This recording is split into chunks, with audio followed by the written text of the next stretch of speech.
এটা কিন্তু secured credit. আপনি যদি কেউ ব্যাংকের ক্রেডিট কার্ড ডিফল্ট করে আপনি কিন্তু যেখানে থাকেন ধরে নিয়ে আসবে। আর ইএমআই এর মাধ্যমে যেটা দিচ্ছে এটা কিন্তু একদম টোটালি সিকিউরিটি, কোনো গ্যারান্টি সিস্টেম নাই, কোনো just based on good faith NID নিয়ে দিয়ে দিচ্ছে। সো এখানে ডিফল্ট রেট অনেক বেশি, ক্রেডিট কার্ডের কোনো ডিফল্ট রেট নেই। তো এই ডিফল্ট রেটটা তো যারা ইএমআই দিচ্ছে তারা রিস্ক ক্যালকুলেশনে নিয়ে আসবে, তাই না? এবং ইন্টারেস্ট পার্টটা যেটা ব্যাংক বিয়ার করে, সে তাদের ব্যাংকের অনেক মেকানিজম আছে, অনেক প্রোডাক্ট আছে, অনেক প্রোডাক্ট তারা এটা করে।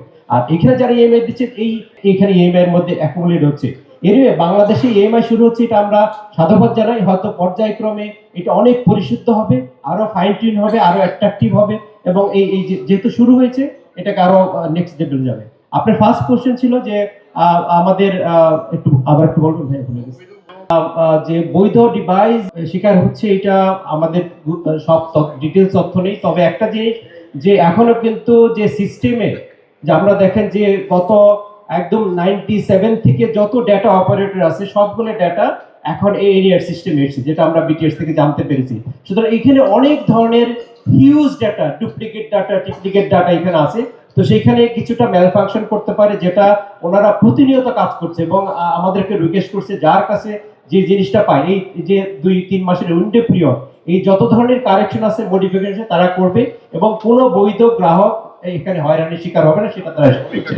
আমাদের ভূমিকা হলো যেটা আমরা বললাম, যে আমরা চাই যে সবাই এই কাস্টমারদের, যে আমরা বললাম যে আমাদের যে ফ্যাক্টরি, আমাদের বিজনেস সুরক্ষা না, আমরা চাই কাস্টমার সুরক্ষা, কাস্টমার রাইট প্রোডাক্টটা পায়। এখানে রিফারবিশ প্রোডাক্ট, কপি প্রোডাক্ট, 2 নম্বর 3 নম্বর প্রোডাক্ট যাতে না পায় এবং রাইট প্রাইস পায়। এখানে গতদিন দেখতাম যে রাইট প্রাইসটাকে ইনশিওর করা। আমাদের এই ইনিয়ার সিস্টেম যদি হয়, যেটা প্রেজেন্টেশনও দিয়েছে, যে আমরা কিভাবে ম্যানুফ্যাকচারিং কস্ট কমিয়ে কাস্টমারদেরকে লো প্রাইসে দিতে পারবো। যখন ফ্যাক্টরি 100% ক্যাপাসিটিতে অপারেট করবে, কস্ট কিন্তু অটোমেটিক কমে আসবে। যখন এই ফ্যাক্টরিতে এক্সপোর্ট হবে তখন কিন্তু আবার কস্ট কমে আসবে। সুতরাং এটা লং টার্ম প্রক্রিয়া, এটা একদিনে হবে না। এটা আমরা দেখেন এই বছর যদি করতে পারি, আগামী 2-3 বছর এখানে মার্কেটের স্ট্রাকচার রূপ ধারণ করবে এবং প্রাইসগুলো গ্র্যাজুয়ালি আপনার বাইরে যে প্রাইসে পাচ্ছেন এখানেও সেই প্রাইসেই পাবেন ইনশাআল্লাহ। ব্যাংক ইন্টারেস্ট রেট আমরা জানি 15%, যদি কিউমুলেটিভ করেন কত পার্সেন্ট হচ্ছে? 30%।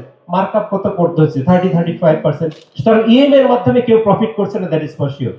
এখানে ডিফল্ট ব্যাংক রেটটা শুধু কভার করা। সো এনিওয়ে, সো এই জিনিসগুলো মিথ্যা প্রপাগান্ডা যেটা হচ্ছে, সেটা আপনাদের মাধ্যমে আমরা সাধারণ জনগণকে বোঝাতে চাই। আপনারা সেই দায়িত্বটা পালন করবে, সেই বিশ্বাস আমাদের আছে। আমরা কোনো ব্যবসায়ের বিপক্ষে না, আমরা কারো বিরুদ্ধে না, সবার জন্য বিজনেস উন্মুক্ত। কোনো সিন্ডিকেটও আমরা বিশ্বাস করি না। এবং এই 2021 সালে এই নিয়ে একটা প্রথম হয়, তখন কিন্তু বন্ধ হয়েছিল কেন আপনারা সবাই জানেন। তারা গত ফ্যাসিস্ট সরকারের এই দুর্নীতি প্রক্রিয়ার মাধ্যমে এটাকে বন্ধ করা হয়েছে। আবার এখন যে টাইম ফ্রেমটা তাদেরকে একটা টাইম ফ্রেম দেওয়া হয়েছে, এই টাইম ফ্রেমটা আবার কেন বেশি চাচ্ছে? ধারণা যে কেউ ধরে নিচ্ছে যে আবার হয়তো পলিটিক্যাল গভর্নমেন্ট আসলে আবার হয়তো সেই দুর্নীতির মাধ্যমে আবার এই প্রক্রিয়া বন্ধ করে দিবে। যেই দেশে একটা ফ্যাসিস্ট সরকারের মধ্যে দিয়ে এই দেশ একটা নতুন সরকার পেতে যাচ্ছে, আমি বিশ্বাস করি না এই দুর্নীতি করে আবার একটা ভালো প্রক্রিয়াকে বন্ধ করবে কেউ, এই চিন্তাটা করবে। কারণ এনিয়ার আপনার স্বার্থে, এনিয়ার দেশের জনগণের স্বার্থে, এটা কোনো ব্যক্তি গোষ্ঠীর স্বার্থে না। তো এই মেসেজগুলো আপনারা তুলে ধরবেন, এটা আমাদের রিকোয়েস্ট। এটা আপনাদের কি বলে বস্তুনিষ্ঠ সাংবাদিকতা যেটা আপনারা করেন, সেটার ধারাবাহিকতা হিসাবেই আপনারা এটা করবেন। আপনাদের কাছে কোনো ফেভার চাচ্ছি না আমরা জাস্ট তুলে ধরবেন, এইটাই আমার বিশ্বাস। আপনারা কষ্ট করে এসেছেন, আমরা সকালে শুরু করেছি একটু আর্লি, যেহেতু এছাড়া উপায় ছিল না, আমাদের আরো অনেক কিছু। তো আপনাদের আসার জন্য ধন্যবাদ।